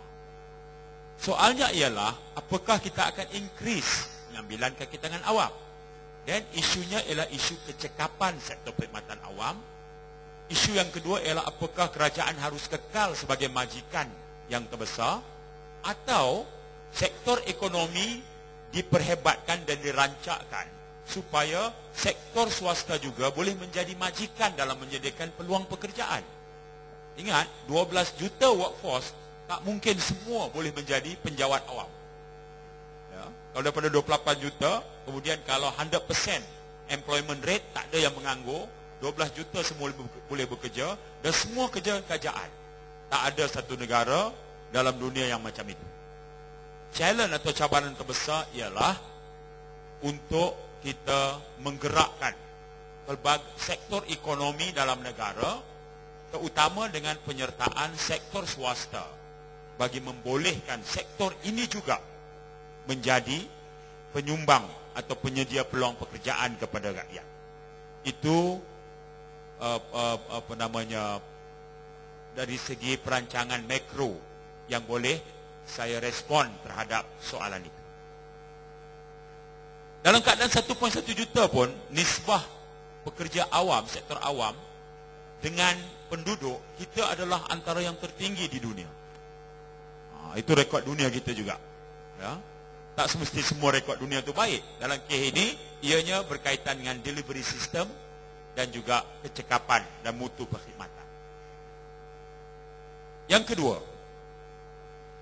tawaran menghapuskan PTPTN itu belum lagi meyakinkan. Ya. Saya tidak memandang rendah sikap tidak yakin ini. Kerana waktu kita mula-mula mengolah janji kita untuk menghapuskan tol, orang juga bertanyakan tentang mekanisme. Saya masih ingat soalan Ketua Menteri Guan Eng dalam Parlimen yang disebut tadi, kutipan sejak lebuh raya itu dibina, ya, yang belanjanya cuma 6 bilion, tapi total collection sekarang sudah pun 24 bilion. Maknanya keuntungan 18 bilion itu sepanjang tempoh konsesi sekarang. Baik. Tapi bila pasukan kerja Sekretariat Pakatan Rakyat mengamati balik, ianya suatu yang doable. Ambil contoh projek Lebuh Raya Utara Selatan. Panjangnya 973 km. Menjadikan PLAS adalah antara operator lebuh raya yang terbesar di Asia. Nombor 3. Baik. Collection tahunannya ialah 2 bilion ringgit. Dan dia pula mendapat pampasan daripada kerajaan kerana kerajaan tak boleh membenarkan ikatan perjanjian sekian-sekian tempoh masa PLAS dibenarkan menaikkan kadar tol. Menaikkan kadar tol It's going to be a political suicide for the government. Jadi kerajaan kata tak boleh naik.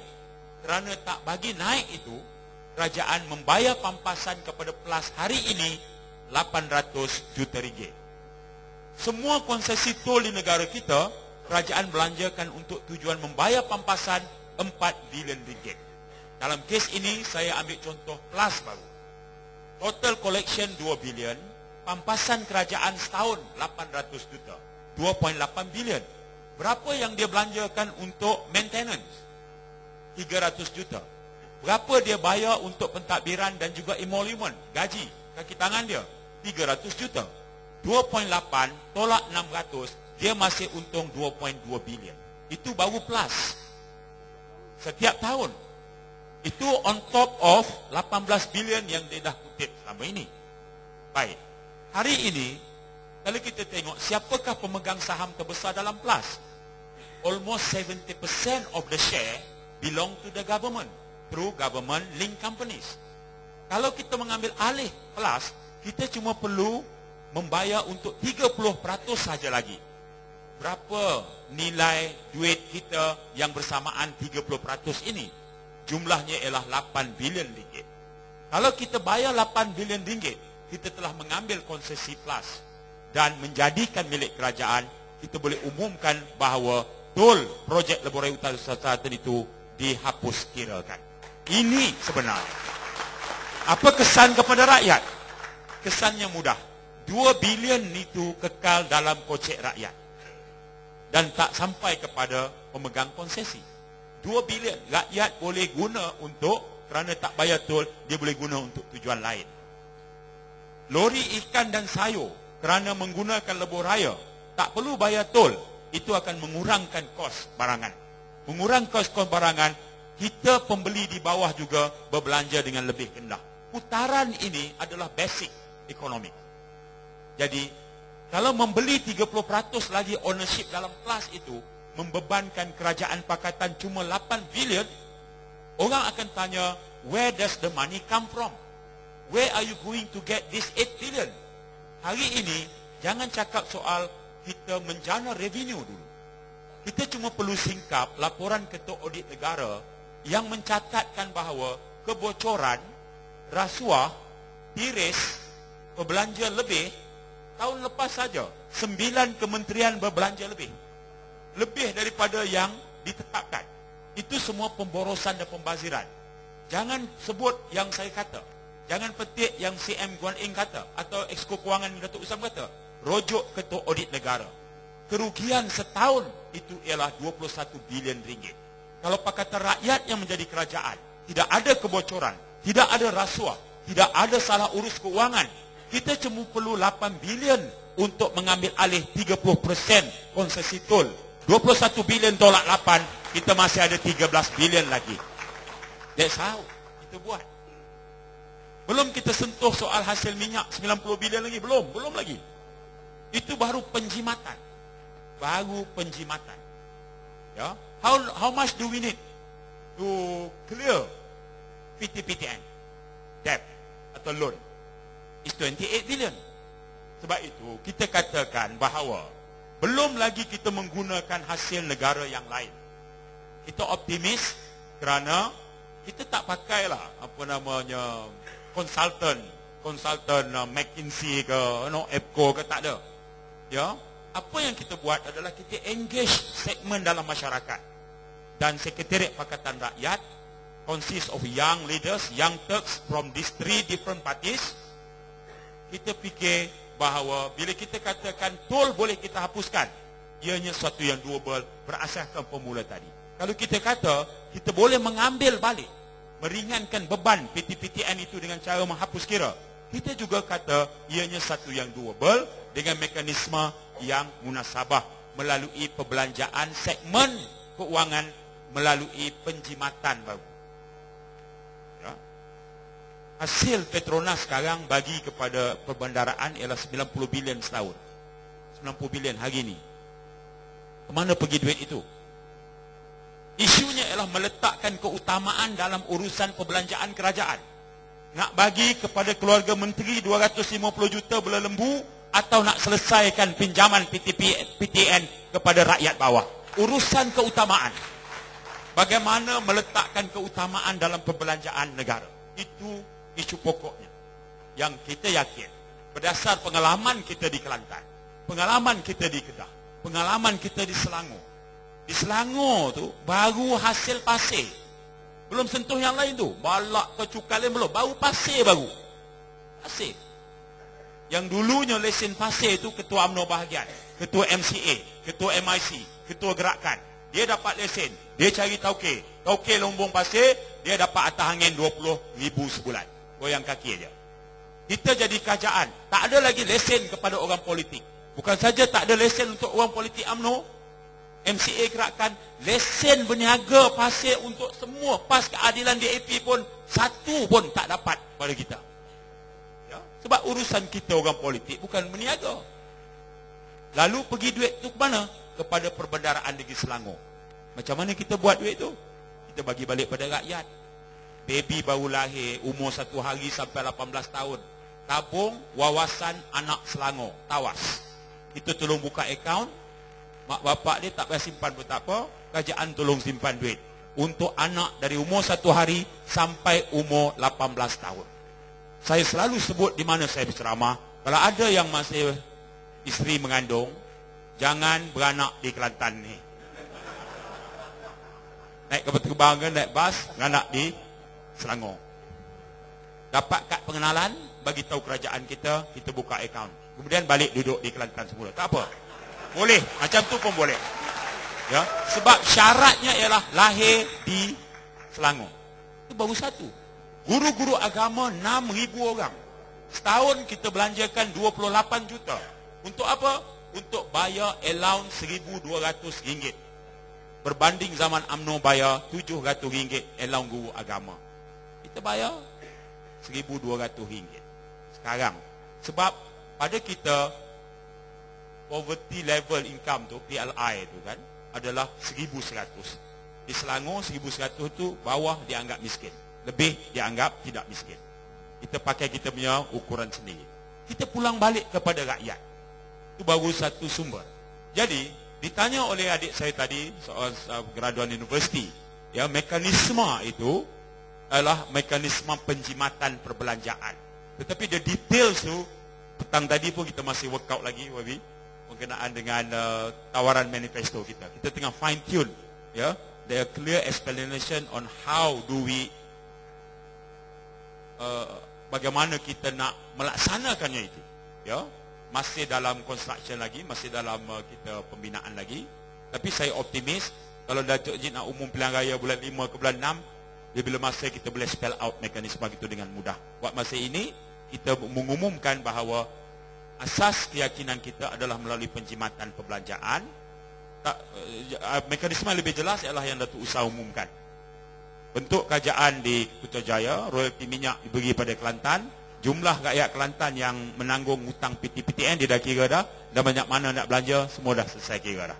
Tapi saya bagi tahu Datuk Usam, formula tu workable di Kelantan saja. Kalau negeri lain berat dah, kita tak ada nak buat. Ya dah. Pasal kita tak dapat royalti minyak. Jadi Datuk Usam dia kena pelepah Kelantan saja. Tak edit dia tak. Dia kena selesai sampai ke Putrajaya juga formula tu.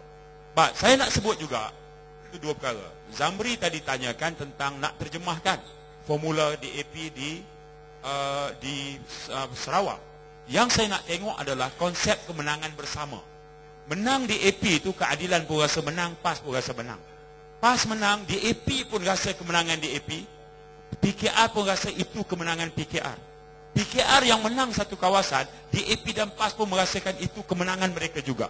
Kalau kita boleh sampai kepada menang satu parti itu dianggap kemenangan bersama, kita sudah pun melengkapkan prasyarat untuk menerima dulang kemenangan.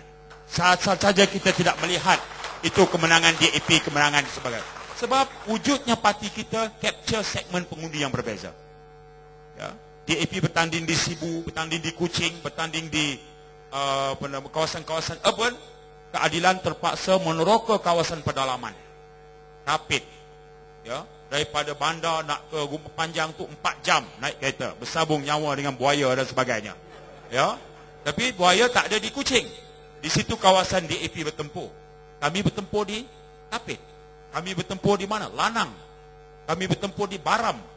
Tapi kemenangan kami itu adalah juga kemenangan bersama. Seperti mana kami rasakan kemenangan DAP di kawasan bandar adalah kemenangan Pakatan Rakyat seluruhnya. Yang ini yang kita nak sebut. On paper. Bukan saja Sibu, Kuching, Miri. Jika DAP menang satu state seat, keadilan kalah 53 undi, wakil kita di Senadin, Michael Teo, totalnya Miri itu memberikan kita kelebihan 3,000 majoriti. Dah menang dah, atas kertas Miri dah menang dah. YB Godin tadi sebut kita nak cari 1/3. Ya. Stampin, kawasan timbalan Menteri JKR. Dua-dua state seat tu BN kalah. Dah tentu parlimen Stampin gone. Lanang, Sarike, banyaklah, panjang dia punya detail tu. Maknanya dah ada dah rekod, kita dah tanda dah. Sekarang ni adalah memilih yang terbaik dari kalangan yang baik-baik di antara 3 parti dalam strategi perundingan kerusi. Sebab itu hadirin dan hadirat sekalian, saya masih mengekalkan tempo keyakinan saya. Saya pandu semua ucapan saya kepada soalan asal Cikgu Rahim, boleh atau tidak kita make it ke Putrajaya. Saya punya keyakinan kuat dan mantap, Putrajaya is within our reach. Terima kasih. Terima kasih. Looking at the way and the style of his explanation, can he be the PM? Saya rasa belum lagi. Boleh dia jadi Menteri Keuangan? Belum. Saya rasa jawatan yang paling sesuai dengan cara gaya dia tadi ialah ganti rais yatim. Dapat memberikan penjelasan yang cukup difahami. Ya. Dan persoalan stadium dan PTN, sila. Yang berhormat Datuk Usam. Saudara pengerusi dan saudara yang bertanya, saya mohon izin menjawab berkenaan dengan stadium ini bersekali dengan cadangan lebuh raya Kota Baru Kuala Krai. Kedua-dua program ini dilancarkan kerana keperluan. Keperluan lebuh raya ini saya rasa tak perlu saya huraikan lagi. Ia telah dibincangkan sejak daripada rancangan Malaysia kelima. Dan telah pun diangkat oleh Tok Guru sebagai Menteri Besar kepada Tun Dr. Mahathir sejak awal tahun 1990-an. Dalam rancangan Malaysia ke-9, Perdana Menteri Pak Lah Badawi telah memasukkan sebagai satu senarai yang diluluskan. Kemudian dibatalkan semula oleh Datuk Seri Perdana Menteri Datuk Najib. Menyebabkan kita tidak ada pilihan yang lain kecuali mengambil inisiatif kita sendiri. Anak-anak Kelantan yang nak pulang berhari raya terpaksa memakan masa 17 jam daripada Kuala Lumpur untuk tiba di Kota Baru pada musim perayaan. Jalan Kota Baru Kuala Krai yang sedia ada telah dikategorikan sebagai buruk oleh JKR di bawah kategori kelas F yang menunjukkan ia tidak lagi sesuai untuk digunakan sebagai jalan perhubungan utama Kota Baru ke Kuala Krai. Jalan ini adalah nadi perkembangan ekonomi bagi negeri Kelantan jika dapat dihubungkan terus ke Gua Musang dan seterusnya melalui satu lebuh raya yang baru bagi mengelakkan kemalangan dan lain-lain. Dan sebahagian kemalangan jiwa ini melibatkan anak Kelantan yang kita semua tahu adalah majoriti orang Melayu. Kalau kita kata kita nak selamatkan Melayu, jalan rayanya mesti baik supaya orang Melayu yang nak pulang ke negeri mereka tidak mengalami kemalangan di tengah jalan seperti statistik telah tunjukkan. Oleh kerana itu kita memberanikan diri untuk mengadakan inisiatif kita sendiri walaupun kita tahu di bawah Akta Lembaga Lebuh Raya Malaysia untuk mendapatkan kebenaran pembinaan lebuh raya bertul mesti mendapat kebenaran Kementerian Pengangkutan. Bagaimanapun Yang Berhormat Tok Guru telah menginspirasikan dengan harapan tidak ada kutipan tol bagi lebuh raya ini. Dan saya ditugaskan melaksanakan program ini. Dan kita telah mengeluarkan request for proposal yang terbuka. Tidak ada pintu belakang dibuka. Hanya pintu hadapan saja dibuka. Alhamdulillah 7 syarikat telah mengantar proposal mereka. Syarat kita setiap proposal yang dihantar mesti meletakkan wang cagaran RM100,000 tunai. Dan mereka memasukkan wang cagaran ini. Dan kita telah memanggil pada pusingan pertama 7 syarikat. Dan pada final minggu lepas, hari Isnin 26 Mac, kita telah memanggil 3 syarikat untuk pemilihan peringkat akhir.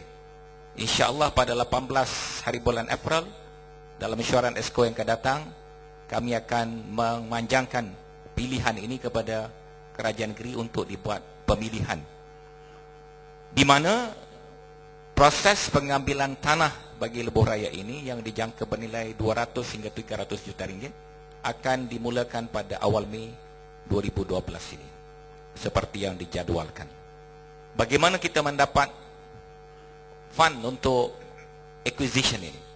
Pada hari ini saya belum boleh umumkan, tetapi alhamdulillah dengan daya kreativiti ahli-ahli jawatan kuasa kita telah menemui satu cara untuk 200 juta ringgit ini dibangkitkan bagi proses pengambilan. Kemudian mengenai dengan aspirasi Tok Guru supaya tidak ada tol, kita telah mengeluarkan satu formula baru di mana hanya dedicated user, pengguna-pengguna yang tertentu akan dikenakan bayaran tahunan, dengan cara kerajaan negeri membuka kawasan lombong di Gua Musang, lombong-lombong mineral tertentu yang begitu kaya. Kalau saya umumkan pendapatan daripada kajian yang kita lakukan terhadap kandungan mineral negeri Kelantan di Ulu Kelantan, saya yakin sebahagian besar saudara-saudara tidak akan percaya sama sekali. Tetapi anugerah Allah SWT pada negeri kita adalah sangat besar, dan dedicated user ini cukup untuk menampung bayaran setiap tahun bagi pembiayaan lebuh raya ini. Dan kita juga telah mencadangkan supaya satu sistem desain yang tertentu bagi mengurangkan kos. Kos utamanya untuk flyover Wakaf Cih ke Kota Baru yang dicadangkan oleh Kerajaan Persekutuan bernilai 500 juta ringgit. Tetapi kita minta satu formula lain diadakan supaya kita boleh menjimatkan kos dan lain-lain inisiatif dan kreativiti yang kita fikirkan. InsyaAllah hasrat Tok Guru supaya pengguna biasa tidak dikenakan tol, tetapi tol dikenakan kepada dedicated user dapat kita capai. Serentak dengan itu adalah pembinaan stadium bersekali dengan program rumah mampu milik. Bukan hanya stadium per se, tetapi satu kompleks stadium bersekali dengan perumahan dan bandar baru di Bukit Merbau. Satu daripada rasionalnya adalah untuk memberikan volume, traffic volume kepada lebuh raya Kota Baru Kuala Krai yang disambungkan dengan kawasan pembangunan ini hanya 3 km. 3 km, asal kawasan ini hanya seluas 123 ekar, tetapi ESCO telah meluluskan menjadikan lengkap 250 ekar, dan stadium kita ini juga kita keluarkan satu tender terbuka. 7 syarikat masuk pusingan yang pertama. Pusingan kedua saya panggil mesyuarat pada hari Rabu yang lepas, 3 syarikat. Condition yang kita kenakan ialah tiap-tiap syarikat yang berminat mesti meletakkan earnest money atau penuang kesungguhan 12 juta ringgit. 12 juta ringgit. Dan mesti ada kemudahan pembiayaan dalam akaun tidak kurang daripada kos stadium tersebut, iaitu sekitar 150 hingga 180 juta ringgit. Alhamdulillah ada 2 syarikat yang memenuhi kriteria ini, dan insyaAllah akan diangkat ke dalam mesyuarat Kerajaan Negeri Kelantan untuk pemilihan. Dan Tok Guru berhasrat meletakkan pecah tanah stadium dan rumah mampu milik sebanyak 250 unit bagi pusingan yang pertama ini pada 30 hari bulan April, dan saya terpaksa memenuhi deadline bos saya. Tinggal lagi 30 hari, lebih kurang ya. Kita bekerja keras. Tadi pun kita ada mesyuarat untuk membolehkan apa yang dihasratkan oleh kerajaan dapat dilaksanakan dengan jayanya. Dan dengan pembiayaan dan kemampuan keuangan tadi, saya yakin program ini tidak akan terbengkalai, Dan kita telah menerima tawaran kerajaan China secara rasmi oleh seorang menteri daripada Beijing yang tiba di Kota Baru bulan lepas, memberikan teknologi membina rumah dengan kos yang paling jimat dan paling cepat.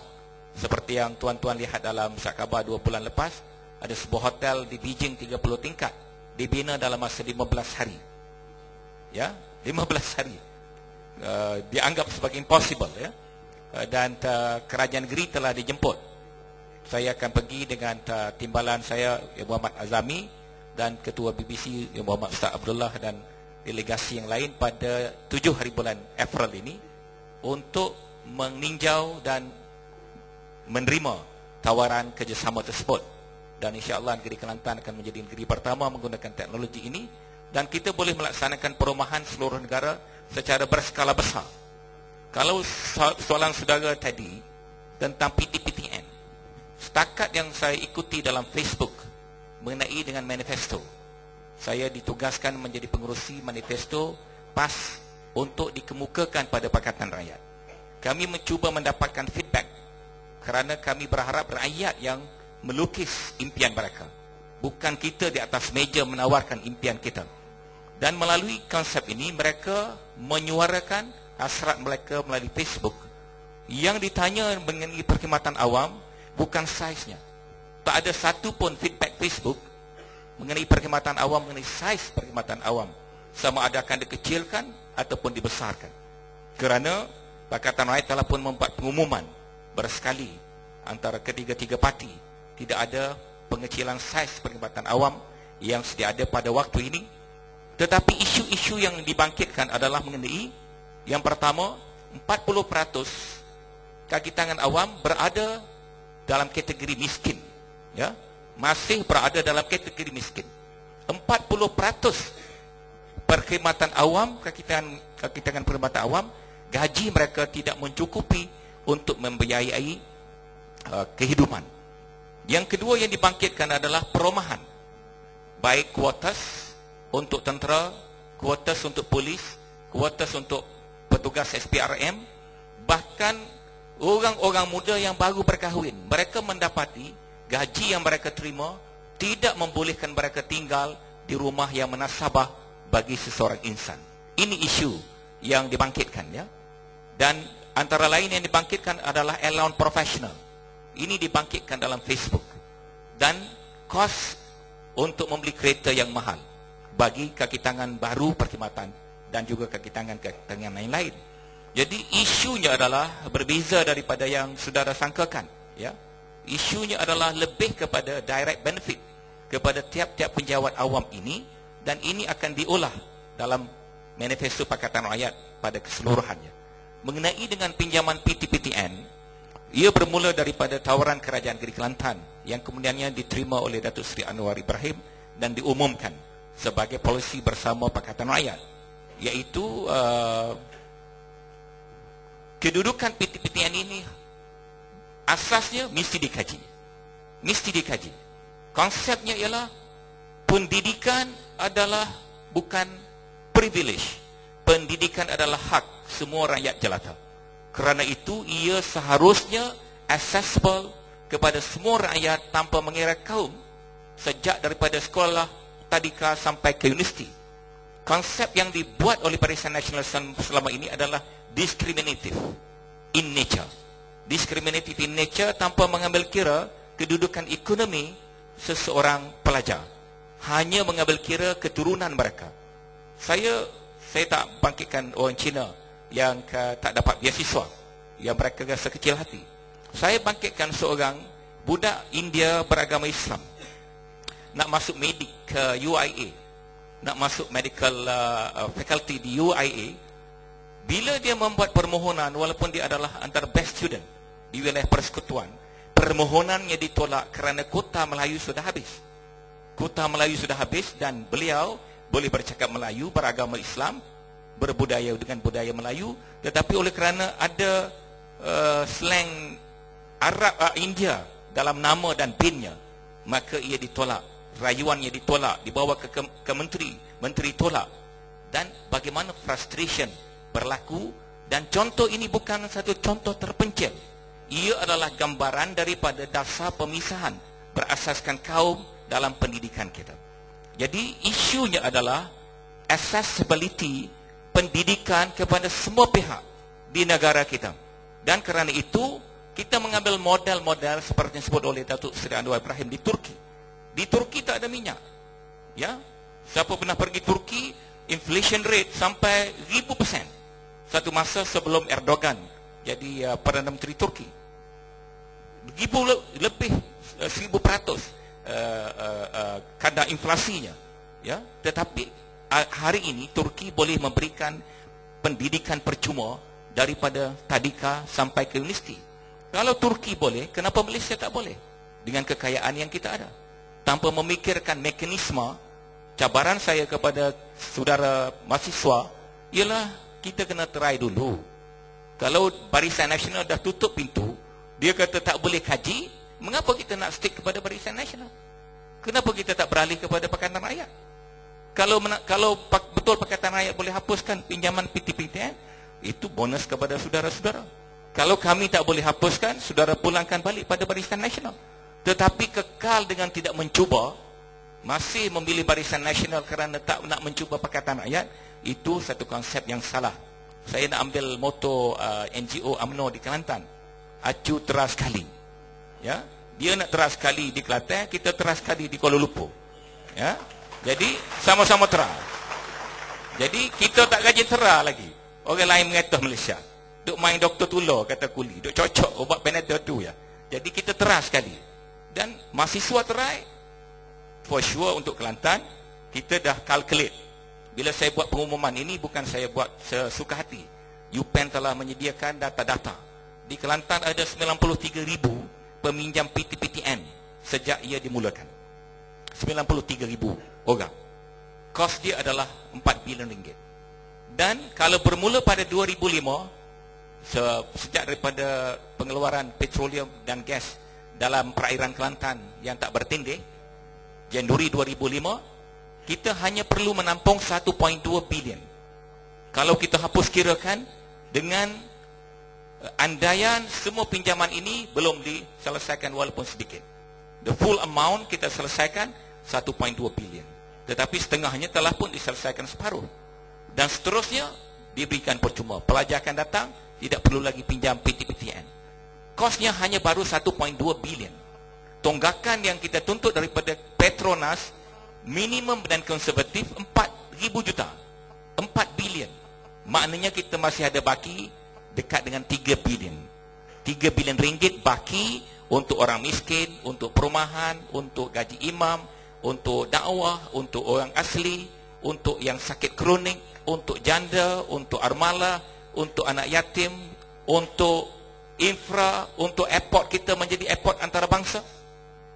Kenapa kita perlu pergi Putrajaya bagi orang Kelantan? Kerana kita telah naturally discriminate sejak daripada zaman orang putih. Kita tak ada jalan raya yang baik seperti mana orang lain ada. Kita tak ada airport international sebagaimana orang ada. Kita tak ada pelabuhan sebagaimana orang ada. Kita hanya ada kereta api lama, orang lain dah ada kereta api laju. Ini semua adalah kerana dasar-dasar diskriminasi. Gas petroleum kita tidak didaratkan di negeri kita, tetapi didaratkan di Songkla dan di Kemaman yang begitu jauh daripada tempat asal pengeluaran gas. Ini semua hanya boleh kita capai melalui perubahan kerajaan di Putrajaya. Kerana itulah mungkin tema ini relevan bagi kita. Putrajaya bermula daripada Kelantan. Kerana Kelantan akan dapat faedah berganda kalau Putrajaya dikuasai oleh Pakatan Rakyat. Jadi, kalau rakyat Kelantan mencuba untuk Pakatan Rakyat menguasai Putrajaya, kita tak rugi apa-apa. Tapi kita insya-Allah akan memperolehi lebih daripada itu. Tak termasuk tentang Islam, saya pohon izin ya. Islam adalah syumul dan Islam adalah untuk mempamerkan rahmat kepada semua orang. Bagaimana kita nak pamerkan rahmat Islam kalau kita hanya ditindas? Kita hanya ada kuasa yang limited di peringkat negeri. Kita hanya berkuasa tentang tanah. Dulu kita kata kita berkuasa tentang air, tetapi allocation air tidak diberi. Kita tak boleh beri perkhidmatan air yang terbaik kerana kita dinafikan peruntukan sebagaimana negeri lain diberikan. Bagaimana kita nak mencapai kedudukan Islam sebagai pemberi rahmat kepada seluruh masyarakat kalau kita tak ada kuasa persekutuan? Kita perlu pergi kepada Putrajaya untuk tujuan keislaman juga. Kerana dengan itu kita boleh, yang pertama, menghilangkan sekatan-sekatan terhadap pemahaman orang kepada Islam. Dalam bahasa Al-Quran, yasudduna an sabilillah. Kalau tuan-tuan baca Al-Quran, ada 3 elements yang menyebabkan yasudduna an sabilillah, menghalang manusia pada jalan Allah. Media, kuasa ekonomi, kuasa politik. Kesemua ini dapat kita hapuskan kalau kita bersama dengan pakatan dalam sebuah kerajaan baru di Putrajaya. Dan itu sudah satu sumbangan kepada Islam. Dan masyarakat akan melihat Islam berbeza daripada perspektif yang dihidangkan oleh UMNO pada hari ini. Dan insya-Allah kita seterusnya membuka ruang kepada pemahaman tentang Islam yang lebih lunak pada masa-masa akan datang. Kerana itu pada pendapat saya, acu cuba test sekali kita pergi ke Putrajaya. Terima kasih diucapkan kepada Muhammad Datuk Husam dan puas hati lah kan. Oleh kerana saudara Lim Guan Eng ada satu lagi program bersama saya dan penyokong-penyokong DAP di Kota Baru, saya akan memberikan peluang kepada Yang Amat Berhormat Lim Guan Eng untuk membuat winding up bagi pihak ketiga-tiga panelis selama lebih kurang 6 minit. Sila.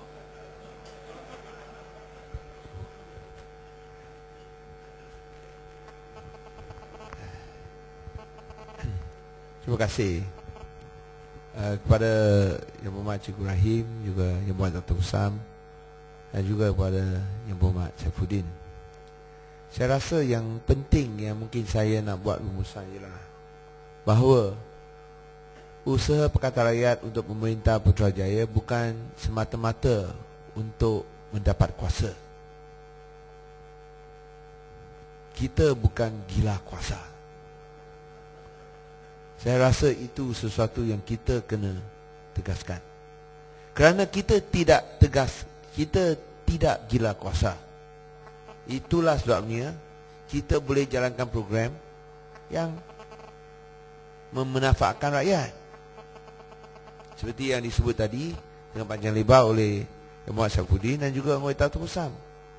Oleh kerana kita tidak gila kuasa, itu sebab kita yakin kita boleh pastikan Malaysia bersih dari rasuah. Malaysia bebas dari rasuah. Malaysia memang mengikut prinsip amar makruf nahi mungkar.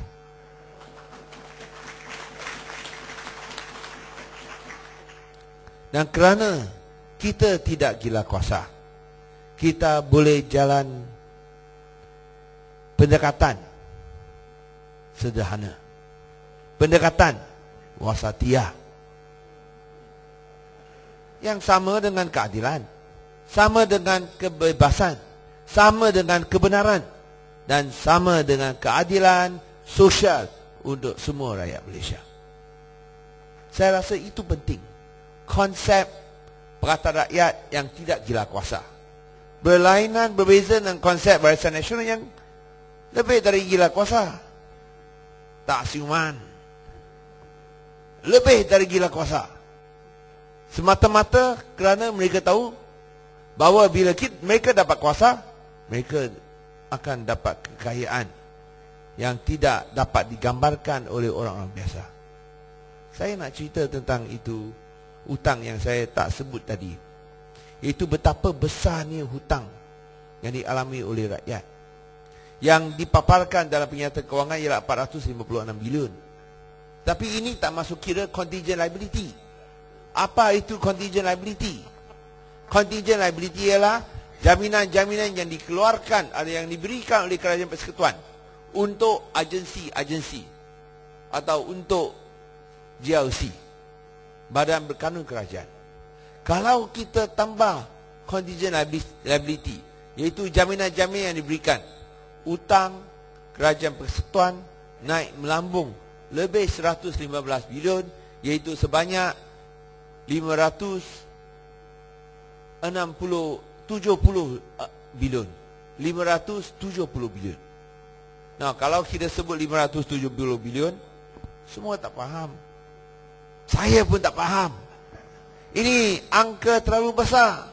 Kalau kita gunakan itu abacus, Suan Pan, you tahu itu orang Cina, dia kira tak guna kalkulator, you kira itu biji-biji lah. Itu abacus. Apa you cakap dalam bahasa Malaysia?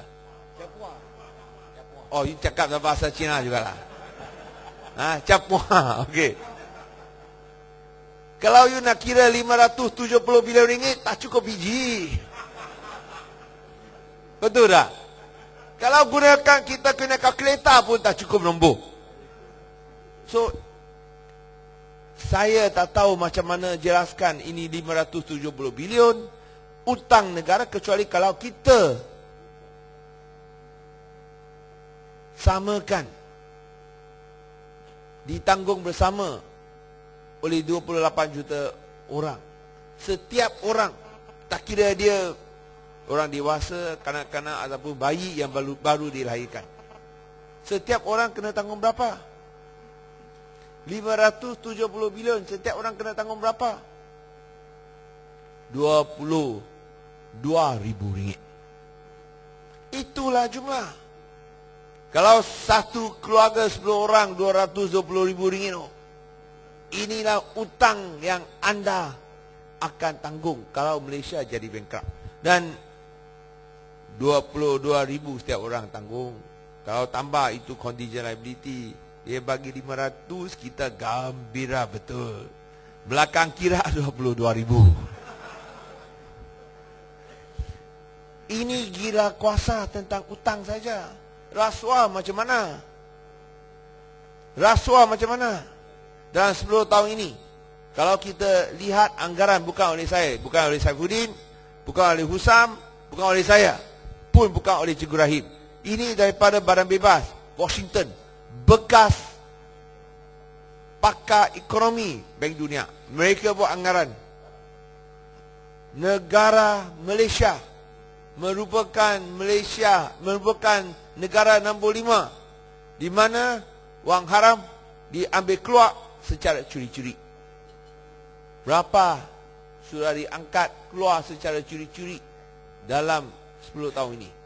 Hanya 10 tahun saja, 1 triliun ringgit. Lebih 1 triliun, iaitu lebih 1,000 bilion ringgit. Ini lagi teruk. Itu sofa pun tak boleh pakai. Kalau dibagi kepada semua orang, kita ikutkan cara sama, anda sudah hilang berapa? Kerana rasuah dalam 10 tahun ini lebih 40,000 ringgit setiap orang. Hilang sama sekali. Itulah yang saya sebut bahawa kerugian yang dialami rakyat gila kuasa. Bahaya gila kuasa. Kerugian kepada negara. Tapi satu lagi aspek gila kuasa yang saya nak sebut sebelum saya habis, iaitu kehilangan sumber manusia kita. Kehilangan sumber manusia kita yang meninggalkan negara kerana mereka sudah muak dengan rasuah Barisan Nasional. Jangan ingat orang Cina sahaja meninggalkan negara, orang budak Melayu pun meninggalkan Malaysia. Tak percaya, pergi Dubai, pergi Timur Tengah. Berapa banyak anak muda Melayu, ada satu di sini. Tapi bila saya tanya, saya pergi Dubai, saya tanya mengapa tak tinggal di Malaysia. Dia cakap, mana boleh tahan, semua mesti ada kabel politik. Kalau kabel tak kuat, tak boleh naik pangkat. Lebih baik kita kerja luar negeri, kita lebih senang hati, tak tertekan. Yang kita berkhidmat di bawah seorang politikus, sakit hati. Tengok, bukan saja cakap apa, tengok Tan Sri Hassan American. Tahu siapa Tan Sri Hassan American tak? Petronas punya pengurusi, Petronas punya CEO. Dipaksa bersara, tentu kita tak boleh gunakan dipaksa bersara lah. Dibenarkan bersara. Dibenarkan bersara, selepas itu pergi kerja mana? Malaysia tak boleh guna dia tau. Dia mungkin tak cukup layak untuk berkhidmat di Malaysia selepas bersara. Siapa angkat dia? Conoco Oil daripada Amerika Syarikat, sebuah syarikat minyak gergasi di dunia, lagi besar daripada Petronas, angkat sama dia. Lagi siapa angkat sama dia? Singapore Power angkat sama dia. Negara Singapura angkat sama dia, menjadi pengerusi Singapore Power, macam pengerusi TNB, tapi lagi besarlah. So itulah saya rasa dari segi masa depan Malaysia, kita mesti berikan penekanan kepada pendidikan supaya anak-anak muda kita cemerlang, tetapi kita mesti pastikan yang orang-orang pandai, orang pintar boleh terus kekal di Malaysia. Kalau tidak, hanya yang tinggal, hanya yang ada di Malaysia bukan orang pandai, orang macam BN, UMNO, MCA, MIC, ini rupa belaka lah. So saya rasa itulah hasrat kita untuk menang Putrajaya. Bukan kerana kita gila kuasa, bukan kerana kita tamak, tapi dan juga kerana kita nak berikan harapan kepada orang muda supaya kita boleh bina negara yang tercinta ini untuk menjadi negara yang memang hebat di dunia. Sekian, terima kasih. Terima kasih kepada ahli-ahli panel. Terima kasih kepada sahabat saya, saudara Wong Teng Wong, pengurusi Persatuan Penanam Sayur daripada Lodging dan sahabatnya. Terima kasih kepada penghulu tong daripada DAP Pulai, Gua Musang, saudara Jackson, cawangan DAP Bandar Gua Musang, Mr. Vincent Wu, Mr. Tan Bundi daripada KL, pada sahabat saya Dewan Himpunan Tionghoa Negeri Kelantan dan semua persatuan-persatuan, sahabat-sahabat saya daripada kaum India, kepada semua sekali yang menderma. Dan derma kita boleh berapa? Oh, tak habis kira, mana banyak lah tu. Belum habis kira, Datuk Taki kata. Saya mengucapkan ribuan terima kasih. Semoga kita mendapat keberkatan daripada Allah Subhanahu Wa Taala, dan terima kasih kepada semua penderma-penderma yang sudi dan juga kepada yang hadir dan yang tidak hadir. Sekian, wabillahi taufiq wal hidayah. Assalamualaikum warahmatullahi wabarakatuh. Tepukan sekali lagi kepada ahli-ahli panel kita. Sebagai acara akhir, saya persilakan VVIP untuk naik ke pentas bergambar bersama-sama dengan Yang Amat Berhormat. Sebelum